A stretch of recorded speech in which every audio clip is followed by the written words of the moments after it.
Bismillahirrahmanirrahim. Assalamualaikum warahmatullahi wabarakatuh. Alhamdulillahi ala ihsanih wa syukru lahu ala taufiqihi wa amtinanih.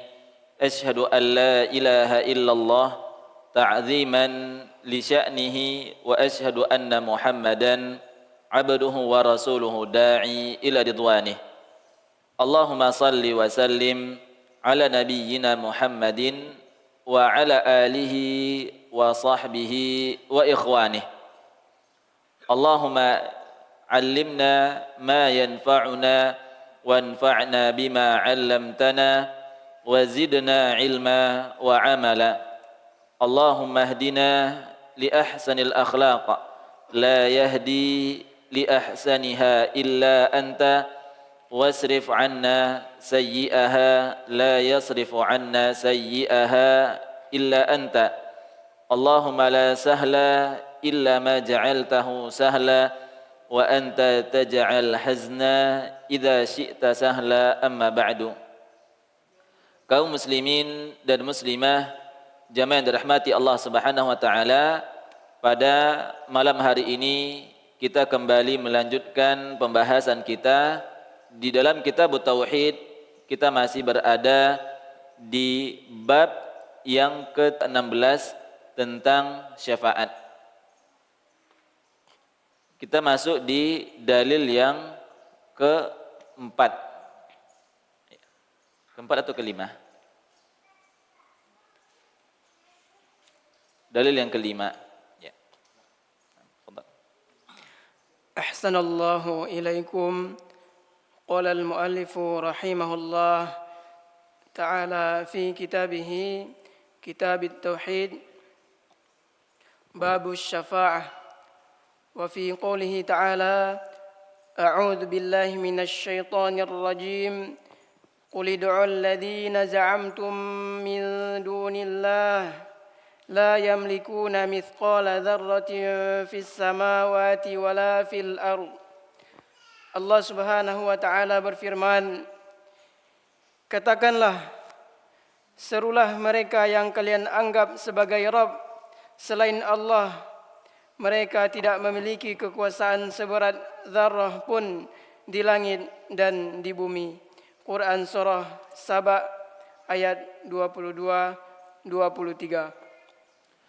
Nah, kaum muslimin yang dirahmati Allah Subhanahu wa taala, pada pertemuan yang lalu kita melanjutkan pembahasan kita, yaitu di dalam pembagian syafaat. Kaum muslimin dirahmati Allah Subhanahu wa taala, syafaat kalau pembagiannya antara mana yang dikabulkan, mana yang tidak, itu terdiri dari dua.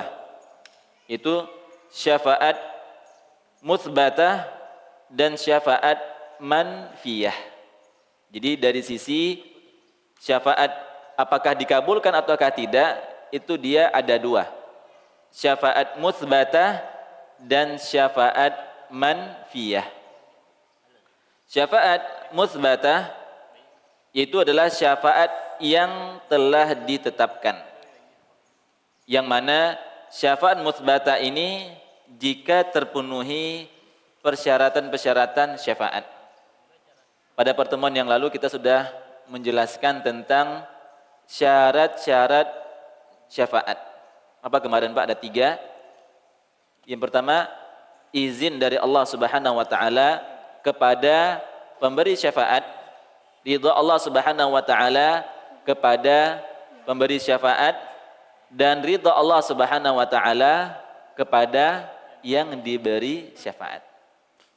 Jadi syafaat mutsbatah adalah syafaat yang telah ditetapkan jika terpenuhi persyaratan-persyaratan yang telah ditetapkan.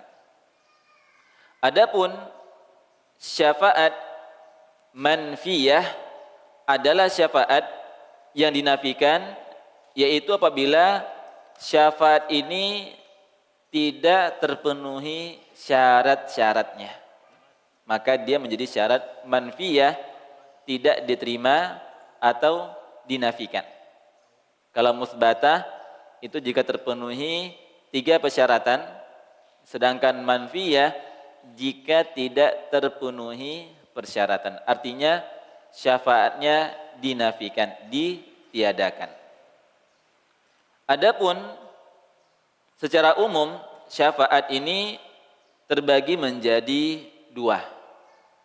Ya, secara umum syafaat terbagi menjadi dua.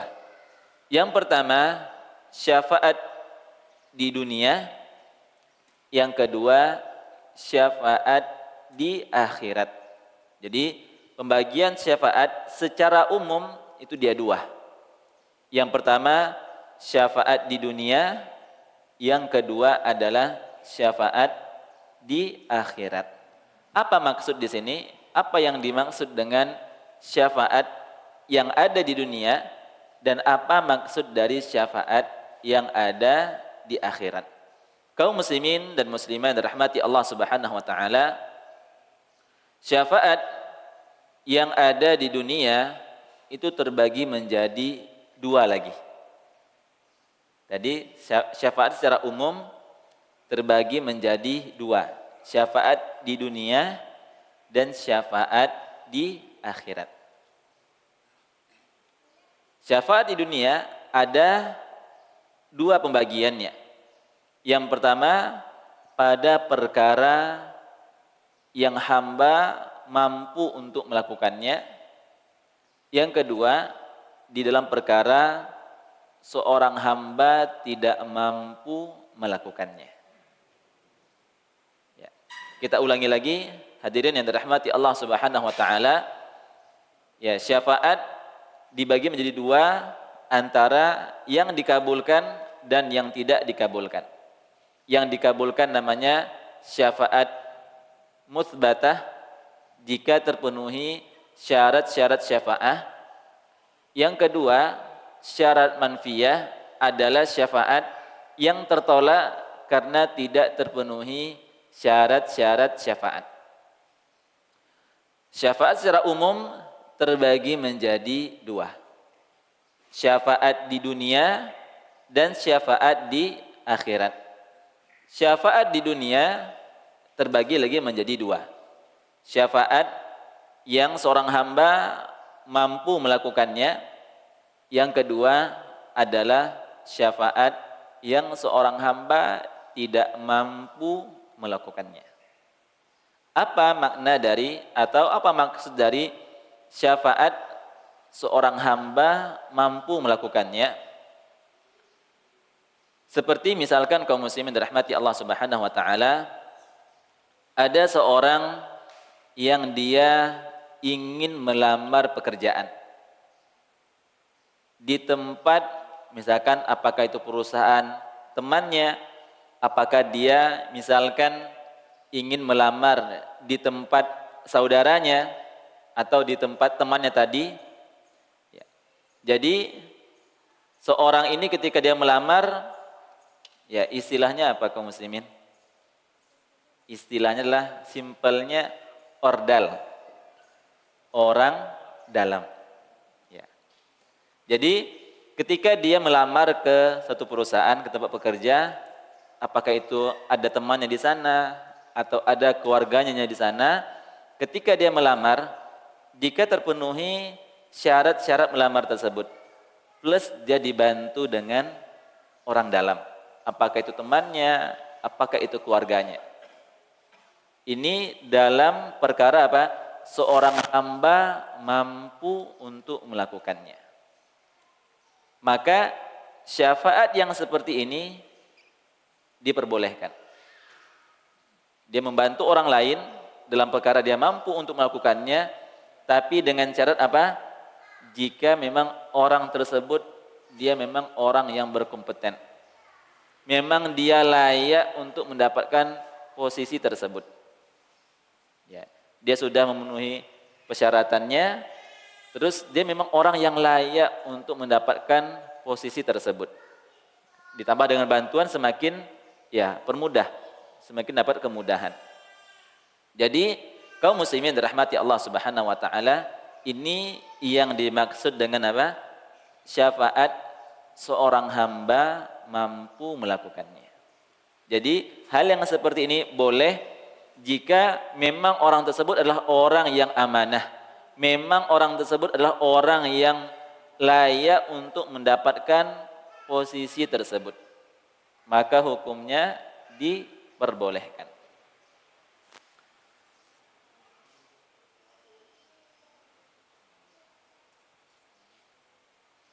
Karena syafaat yang seperti ini adalah syafaat yang bermanfaat.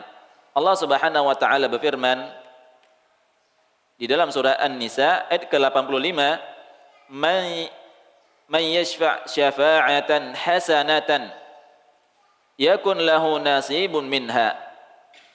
Allah Subhanahu wa taala berfirman, "Man yashfa' syafa'atan."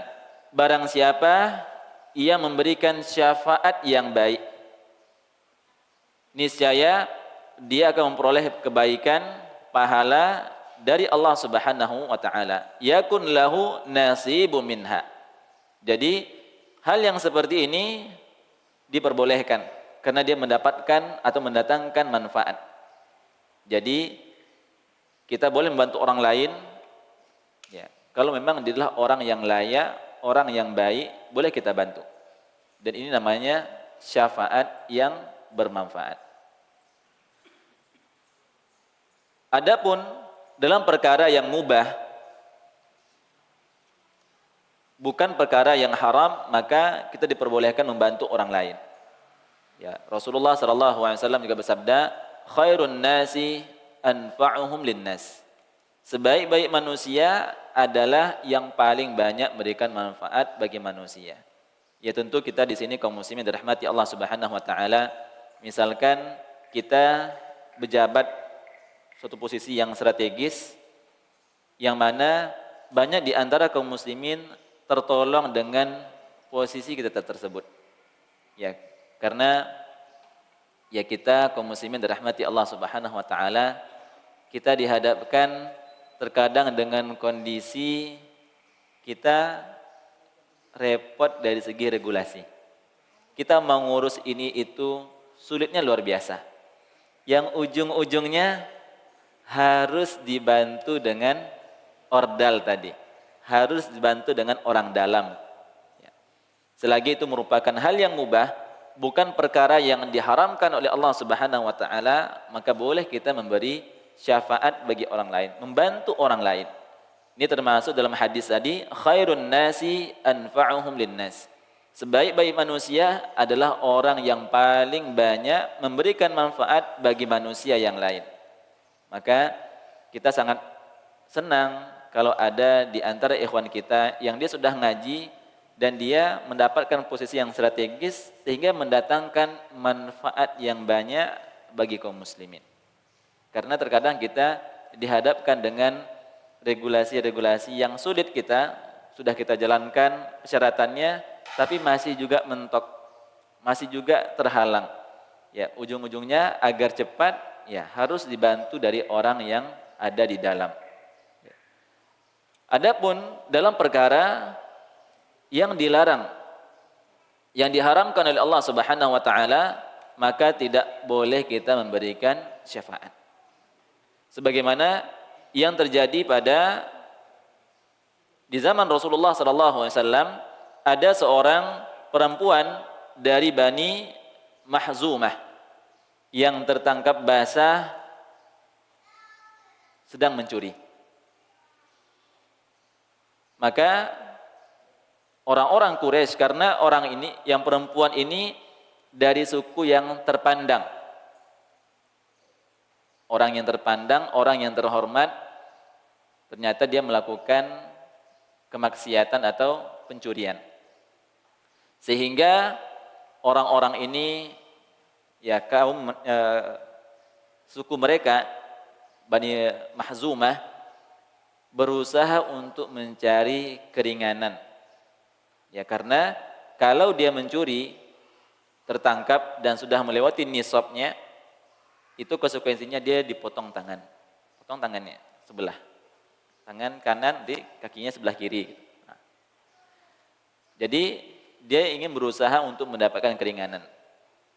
Sehingga mereka tahu bahwasannya orang yang dicintai oleh Rasulullah sallallahu alaihi wasallam adalah Usamah bin Zaid.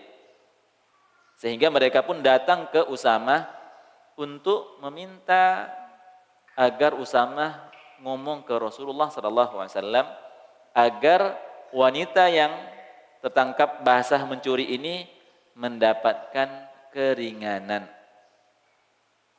Ya. Lalu Usamah pun menyampaikan kepada Rasulullah sallallahu alaihi wasallam. Apa yang terjadi? Apakah Rasulullah SAW memberikan bantuan tersebut, syafaat tersebut? Apa kata Rasulullah SAW? Atashfa'u fi haddin min hududillah? Apakah engkau ingin memberikan syafaat, pembelaan terhadap had yang telah Allah Subhanahu wa taala tegaskan? Had, hudud, batasan-batasan yang sudah Allah Subhanahu wa taala bataskan hal tersebut. Ya, tentang seorang mencuri, kalau sudah melewati batasnya, maka dia harus dipotong tangan. Bahkan Rasulullah SAW dengan tegasnya, laula Fatimah binti Muhammadin sallallahu alaihi wasallam sarqat laqata'tu yadaha. Jadi pertama, Nabi SAW marah kepada Usamah. Atashfa'u fi haddin min hududillah? Apakah engkau ingin membela, ingin memberikan bantuan terhadap hudud yang telah Allah Subhanahu wa taala putuskan? Lalu Nabi SAW mengatakan, laulal Fatimah binti Muhammad. Kalau seandainya Fatimah binti Muhammad saraqat laqata'tu yadaha. Kalau dia mencuri, maka pasti aku potong tangannya. Fatimah saja, putri tercinta Rasulullah SAW, ketika dia mencuri, Nabi SAW melakukan hal yang sama. Ini merupakan penetapan atau ketetapan yang telah Allah Subhanahu wa taala tetapkan. Artinya, di dalam hal yang diharamkan, kita dilarang untuk memberikan syafaat. Ya, sama seperti tadi, ada orang yang dia melamar pekerjaan, dia bukan orang yang layak, dibantu agar mendapatkan jabatan, mendapatkan posisi tertentu, sementara dia tidak amanah dalam posisi tersebut. Kita bantu, maka ini termasuk hal yang dilarang oleh Allah Subhanahu wa taala. Karena kita telah memberikan amanah bukan pada tempatnya. Kita memberikan hak bukan kepada orang yang betul-betul berhak untuk mendapatkannya. Jadi kalau seandainya kalau kita ingin memberikan rekomendasi, bantuan, ya kita harusnya lebih selektif di dalam memilih dan memilahnya. Agar apa yang kita upayakan, apa yang kita usahakan itu benar-benar mendatangkan manfaat dan mendatangkan kemaslahatan yang besar.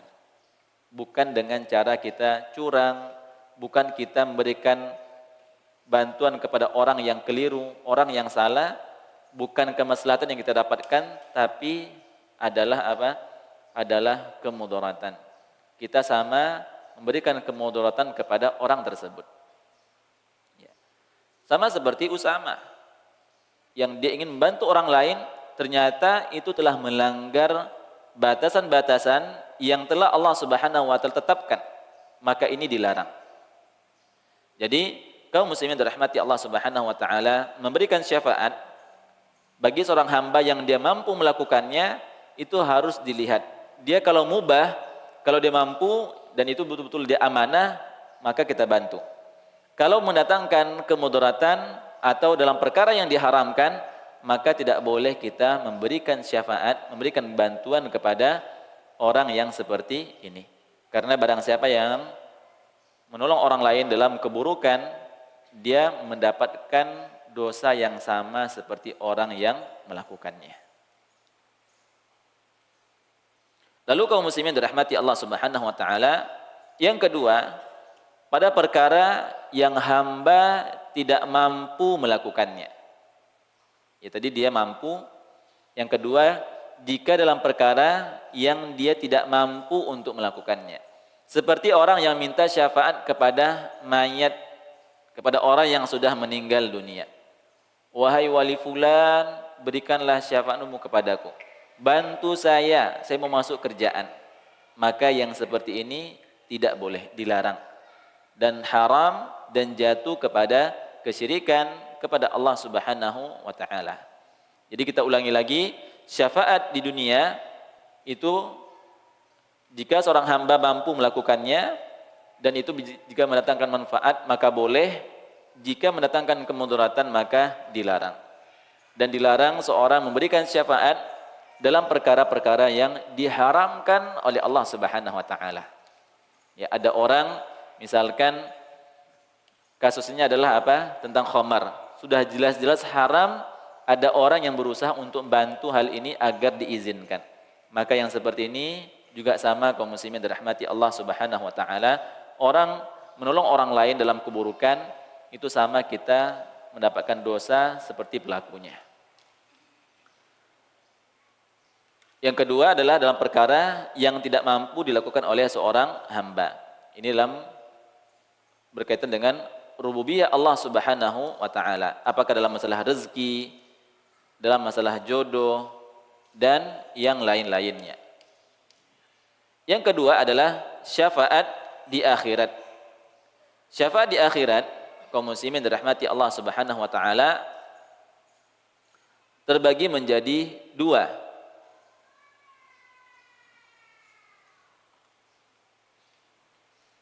Di antaranya adalah syafaat istimewa yang hanya dimiliki oleh Nabi Muhammad sallallahu alaihi wasallam. Jadi syafaat istimewa yang hanya dimiliki oleh Nabi Muhammad sallallahu alaihi wasallam itu adalah syafaat yang ada di akhirat. Dalam sebuah hadis para sahabat berkata, "Man as'adan nas ya Rasulullah?" Siapakah manusia yang paling bahagia? Kata Rasulullah SAW, adalah orang yang akan mendapatkan syafaatku di akhirat kelak. Mereka adalah orang-orang yang mendapatkan syafaat dari Rasulullah SAW adalah orang yang bertauhid, yang tidak jatuh kepada kesyirikan kepada Allah Subhanahu wa taala. Jadi syafaat di akhirat terbagi menjadi dua, adalah yang pertama syafaat istimewa yang hanya dimiliki oleh Nabi Muhammad sallallahu alaihi wasallam. Dan di antara syafaat yang istimewa yang dimiliki oleh Rasulullah sallallahu alaihi wasallam adalah asy-syafa'ul uzma. Syafaat uzma yang ada di padang mahsyar. Allah Subhanahu wa taala berfirman dalam surah Al-Isra ayat ke-79, "Ayyab'atsuka rabbuka maqaman mahmuda." Allah Subhanahu wa taala akan mengangkat kedudukanmu di tempat yang terpuji. Ini maknanya kaum muslimin dirahmati Allah Subhanahu wa taala, ketika itu di padang mahsyar manusia dalam kondisi putus asa. Karena jarak Allah Subhanahu wa taala memberikan keputusan antara dikumpulkan dan jarak keputusan Allah Subhanahu wa taala ini cukup panjang.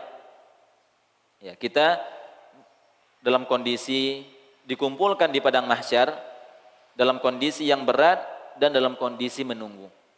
Ya, kita menunggu keputusan dari Allah Subhanahu wa taala. Dan ini hadirin dirahmati Allah Subhanahu wa taala cukup berat. Makanya kalau kita lihat, ya kita kan ada kajian di lapasnya, di penjaranya, dan itu adalah orang-orang yang mereka belum mendapatkan keputusan dari pengadilan. Bagaimana keputusannya, apakah dia dihukum di penjara setahun, 5 tahun, ataukah 10 tahun. Dan ini kaum muslimin dirahmati Allah Subhanahu wa taala, orang yang seperti ini kondisinya betul-betul dalam kondisi yang berat. Ya. Berbeda Pak antara mereka yang belum diputuskan keputusan dengan orang yang sudah diputuskan. Kalau sudah diputuskan, tempatnya di lapas, misalkan seperti di lapas Muaro atau lapas yang lainnya. Mereka sudah tahu, mereka di penjara selama 5 tahun. Sementara yang mereka yang ada di Polda, itu mereka belum diputuskan. Vonis mereka ini apa gitu, dan berapa lama. Dan ini beban mentalnya sangat-sangat berat sekali. Ya, kita misalkan belum diputuskan, kita dalam kondisi tersebut berat sekali. Dari segi psikologi sangat-sangat berat sekali. Itulah yang terjadi hadirin yang dirahmati Allah Subhanahu wa taala di padang mahsyar ketika itu. Yang mana manusia dalam kondisi yang berat, ya, mereka harus berdiri dalam waktu yang sangat lama, matahari sangat dekat jaraknya, dan mereka belum mendapatkan keputusan apa-apa. Bagaimana vonis mereka? Bagaimana kondisi mereka ke depannya? Mereka belum mendapatkan keputusan.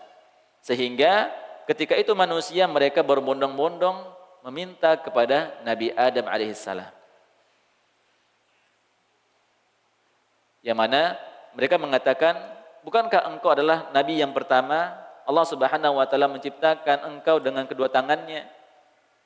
Tidakkah engkau melihat kami dalam kondisi yang seperti ini? Berkatalah, bicaralah kepada Allah Subhanahu wa taala. Karena engkau adalah orang yang dekat. Nabi Adam saja dalam kondisi tersebut mengatakan, nafsi, nafsi. Aku telah melakukan kesalahan. Aku telah melakukan dosa. Diriku, diriku. Ya. Nabi Adam, ya. Para nabi yang lainnya juga melakukan hal yang sama. Ketika mereka datang kepada Nabi Adam, kata Nabi Adam, nafsi, nafsi. Diriku, diriku. Karena dalam kondisi yang sangat berat sekali. Pergilah engkau kepada keturunanku, Nabi Nuh. Sehingga manusia datang ke Nabi Nuh. Sehingga Nabi Nuh mengatakan juga hal yang sama, nafsi, nafsi. Diriku, diriku. Dan Nabi Nuh memerintahkan, datangilah kepada Nabi yang lain. Nabi Ibrahim, Nabi Musa, dan Nabi-Nabi yang lainnya, sampai terakhir kepada Nabi Muhammad sallallahu alaihi wasallam. Apa kata Nabi SAW? Ana laha, ana laha. Akulah orangnya, kata Nabi SAW. Ini menunjukkan bahwasannya Nabi SAW memiliki kedudukan yang sangat tinggi di sisi Allah Subhanahu wa taala. Karena nabi-nabi sebelumnya mereka ada melakukan kesalahan sehingga mereka khawatir akan diri mereka sendiri. Padahal mereka telah diampuni oleh Allah Subhanahu wa taala. Para nabi semuanya ma'sum. Mereka terbebas dari dosa. Allah Subhanahu wa taala mengampuni dosa mereka. Akan tapi hadirin dan rahmati Allah Subhanahu wa taala, di padang mahsyar tersebut itu merupakan kondisi yang sangat berat sekali. Sehingga mereka mengkhawatirkan diri mereka sendiri. Nafsi, nafsi, diriku, diriku. Kalaulah para nabi saja mereka mengatakan hal tersebut adalah hal yang sangat berat, bagaimana dengan kondisi kita pada saat itu? Maka Allah Subhanahu wa taala memberikan syafaat kepada Nabi Muhammad sallallahu alaihi wasallam. Inilah syafaat yang istimewa, syafaatul uzma, syafaat yang besar. Rasulullah SAW memuji Allah Subhanahu wa taala, berdoa kepada Allah Subhanahu wa taala dengan pujian-pujian yang belum pernah ada Allah Subhanahu wa taala dipuji dengan demikian. Dan Nabi SAW sujud sehingga Allah Subhanahu wa taala perintahkan, irfa' ra'sa ya Muhammad, tegakkanlah kepalamu wahai Muhammad. Sal tu'tah, mintalah maka pasti akan diberi. Syafa' wa anta tusyaffa', mintalah syafaat maka engkau akan diberikan syafaat. Inilah yang dimaksud dengan syafa'atul uzma yang ada di padang mahsyar, sehingga Allah Subhanahu wa taala memberikan keputusan pada saat itu. Dan di antara syafaat yang istimewa yang dimiliki oleh Nabi sallallahu alaihi wasallam adalah syafaat agar para penghuni surga segera memasuki surga. Tadi syafaat yang pertama adanya keputusan dari Allah Subhanahu wa taala. Disegerakannya keputusan Allah Subhanahu wa taala. Itu berkat Nabi Muhammad sallallahu alaihi wasallam. Yang kedua adalah syafaat agar penghuni surga segera masuk surga. Jadi kaum muslimin dirahmati Allah Subhanahu wa taala, Nabi Muhammad sallallahu alaihi wasallam adalah orang pertama yang membuka pintu surga. Dan tidak ada seorang pun yang masuk dalam surga sebelum beliau sallallahu alaihi wasallam. Nabi sallallahu alaihi wasallam bersabda, ati babal jannah yaumal qiyamati fa astaftihu fayaqulul khazin man anta fa aqulu Muhammad fayaqul bika umirtu la aftahu li ahadin qablak. Dalam sebuah hadis Nabi SAW bersabda, atiya babal jannah yaumal qiyamah fa astaftihu. Pada hari kiamat kata Nabi SAW, aku mendatangi pintu surga lalu aku minta untuk dibukakan. Fayaqulul khazin, sang penjaga pintu berkata, man anta, siapa engkau? Kata penjaga pintu surga tersebut. Fa'aqul Muhammad, saya adalah Muhammad. Maka apa kata penjaga pintu tersebut? Fayaqulu bika umirtu la aftahu li ahadin qablak. Aku diperintahkan untuk tidak membuka pintu bagi siapapun sebelum engkau. Ini menunjukkan bahwasannya pintu surga tidak akan dibukakan kecuali yang membukanya yang pertama sekali adalah Nabi Muhammad sallallahu alaihi wasallam. Ini syafaat untuk para penghuni surga ketika mereka ingin masuk ke dalam surga Allah Subhanahu wa taala. Jadi yang pertama syafaatul uzma di padang mahsyar, yang kedua syafaat untuk penghuni surga agar mereka masuk ke dalam surga Allah Subhanahu wa taala. Yang ketiga adalah syafaat Nabi sallallahu alaihi wasallam untuk pamannya. Siapa? Abu Thalib.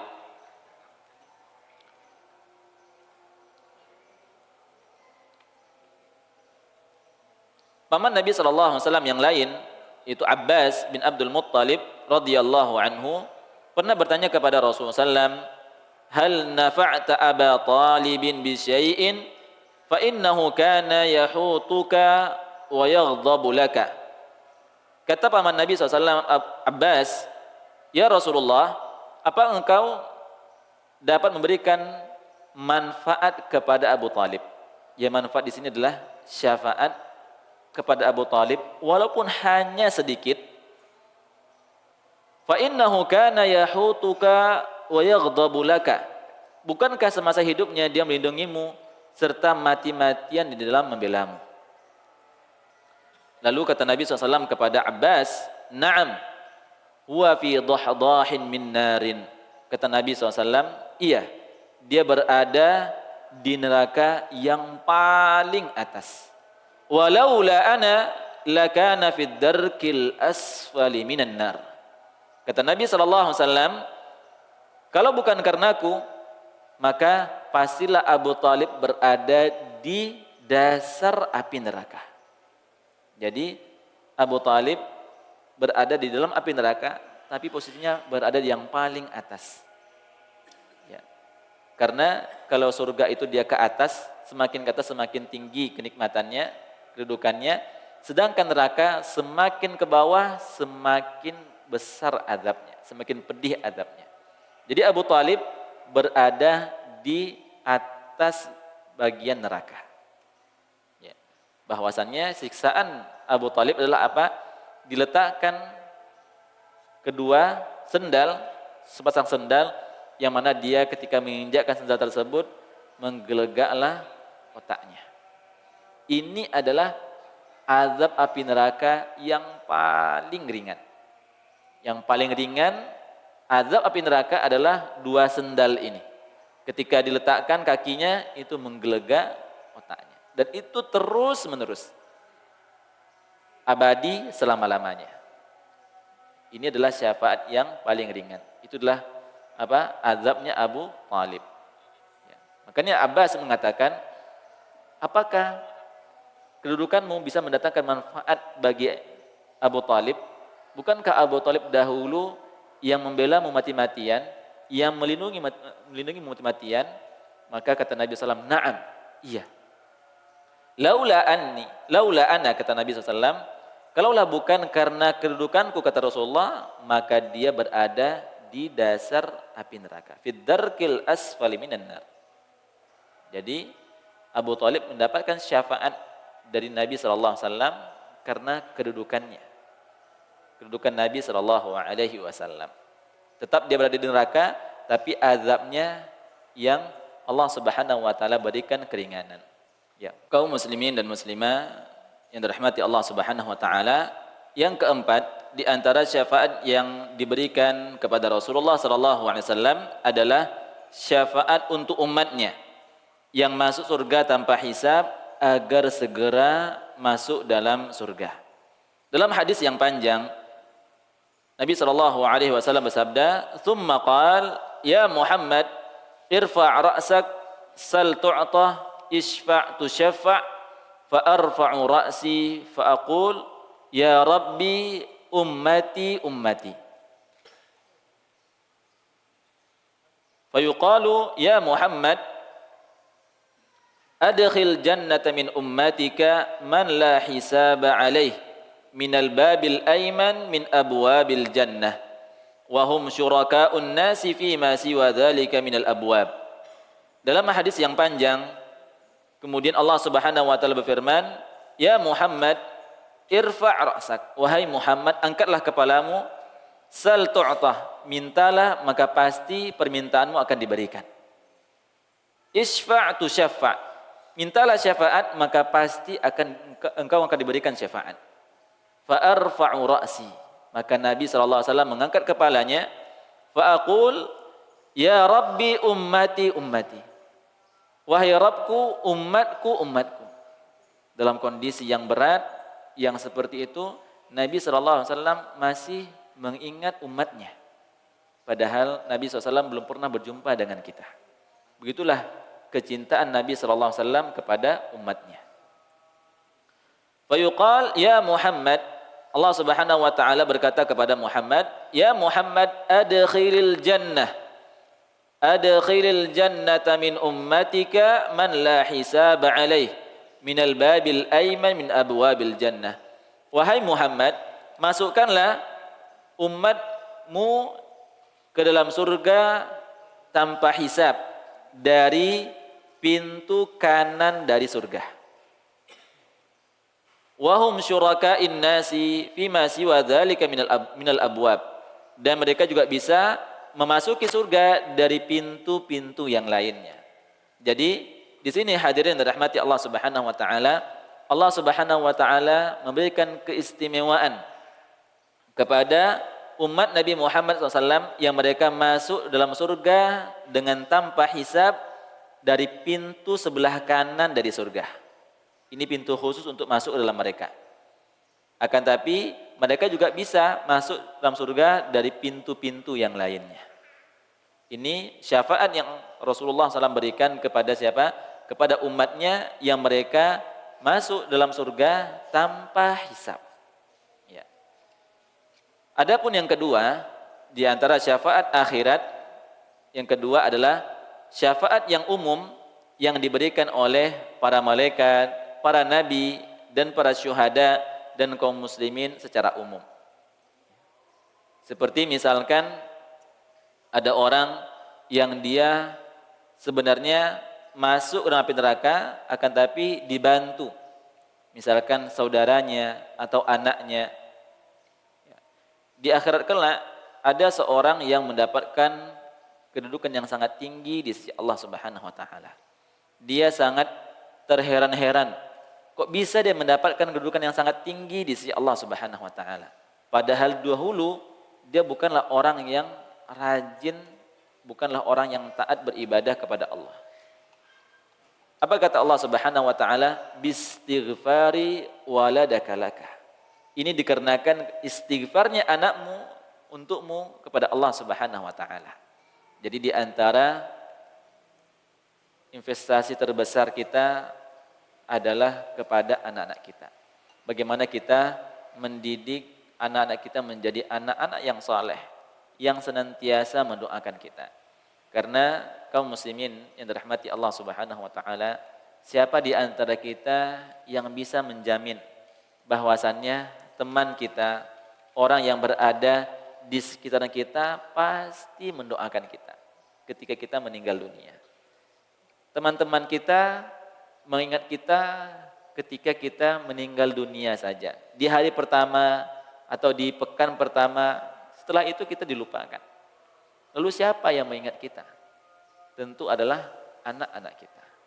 Maka kaum muslimin dan muslimah dirahmati Allah Subhanahu wa taala, tantangan yang berat ya, di zaman sekarang kita harus mendidik anak-anak kita menjadi anak-anak yang saleh.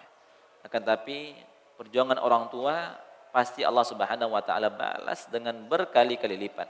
Kita harus mengeluarkan biaya yang cukup besar untuk anak kita agar anak kita bisa menjadi anak yang baik, mendapatkan sekolah yang layak, sekolah yang baik, dan kita harus berusaha mengeluarkan biaya yang sangat banyak di sana.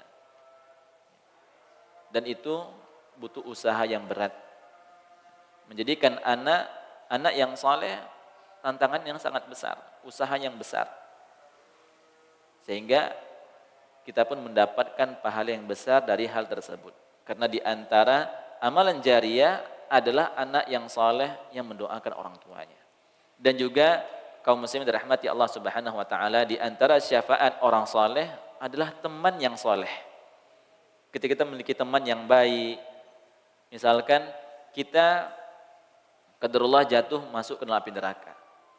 Ternyata ada teman kita yang mengingat kita, memberikan syafaatnya kepada kita. Sehingga yang awalnya kita masuk dalam api neraka terbantu masuk ke dalam surga Allah Subhanahu wa taala. Ini di antara manfaat teman yang baik. Ad-dinu Rasulullah SAW menyebutkan bahwasannya agama seorang itu bergantung kepada agama temannya. Dalam pepatah Arab disebutkan as-sahibus sahib. Teman itu menarik. Kalau kita mendapatkan teman yang baik, maka dia akan menarik kita kepada kebaikan. Kalau kita memiliki teman yang buruk, maka dia akan menarik kita kepada keburukan. Jadi di antara teman yang baik, dia bisa memberikan syafaat kepada teman yang lain. Teman yang saleh bisa memberikan syafaat kepada temannya yang lain. Maka kita di sini kaum muslimin dirahmati Allah Subhanahu wa taala, kita harus selektif untuk milih teman. Misalkan di masjid kita ini Masya Allah, bapak-bapaknya kompak nih, punya lingkungan yang luar biasa. Ya, semoga ini menjadi suatu kebaikan, apalagi nanti di akhirat kelak. Kita butuh pertolongan dari Allah Subhanahu wa taala, di antaranya adalah dari syafaat ini. Syafaat orang yang saleh, teman yang baik, anak yang saleh kepada yang lainnya. Maka kaum muslimin dirahmati Allah Subhanahu wa taala, pembahasan syafaat ini luar biasa sekali pembahasannya yang sudah kita pelajari pada malam hari ini tentang pembagian syafaat. Ya, semoga Allah Subhanahu wa taala berikan kita kemudahan untuk bisa mempelajari akidah yang benar ini, dan ini masih ada 2 dalil lagi. Dalil yang kelima tadi belum kita bahas. Insyaallah kita lanjutkan nanti sedikit lagi di pertemuan berikutnya sebelum kita masuk ke bulan Ramadan. Ya, kaum muslimin yang dirahmati Allah Subhanahu wa taala, siapa yang bisa menyebutkan ya tentang pembagian syafaat tadi? Pak Miro. Syafaat di dunia dan syafaat di akhirat. Sebelumnya apa Pak Miro? Sebelumnya apa? Ada syafaat yang diterima, ada yang tidak. Apa namanya? Syafaat yang pertama ya, syafaat mutsbatah. Syafaat yang ditetapkan. Syaratnya apa Pak Miro? Syafaat musbatah ini apa? Jika terpenuhi syarat-syarat syafaat. Ini syarat namanya syafaat musbatah. Yang kedua, syafaat manfiyah, yang tidak terpenuhi syarat-syaratnya. Baru masuk kita syafaat dunia dan syafaat di akhirat. Lanjutkan Pak Miro. Syafaat di dunia. Boleh dibantu. Boleh dibantu sama Pak Ketua.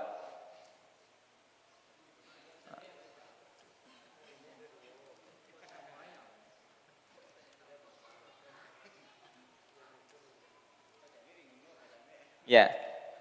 Ya kita bantu nih Pak. Syafaat di dunia ada 2. Bagi seorang hamba yang mampu melakukannya, dan dalam hal yang seorang hamba tidak mampu melakukannya. Jadi syafaat dunia ada 2. yang mampu bagi seorang hamba dan tidak mampu bagi seorang hamba. Syafaat akhirat ada dua. Apa Pak? Yang pertama syafaat istimewa Rasulullah SAW. Yang kedua syafaat ya para nabi, orang soleh, ya syafaat umum. Ya, silakan Pak Mira. Ya. Ya. Iya Pak. Kaum muslimin dan muslimat rahmati Allah Subhanahu wa taala, yang kita cukupkan kajian kita pada malam hari ini. Insyaallah kita lanjutkan di pertemuan berikutnya. Masih ada satu dalil plus satu hadis lagi. Insyaallah kita lanjutkan di pertemuan berikutnya biiznillah taala. Semoga Allah Subhanahu wa taala memberikan kepada kita semua keikhlasan dalam niat kita, dan semoga Allah Subhanahu wa taala menerima seluruh amalan-amalan yang telah kita kerjakan, dan semoga Allah Subhanahu wa taala mempertemukan kita dengan bulan Ramadan pada tahun ini. Barakallahu fikum wa sallallahu ala nabiyyina Muhammadin wa ala alihi wa sahbihi ajma'in. Assalamualaikum warahmatullahi wabarakatuh.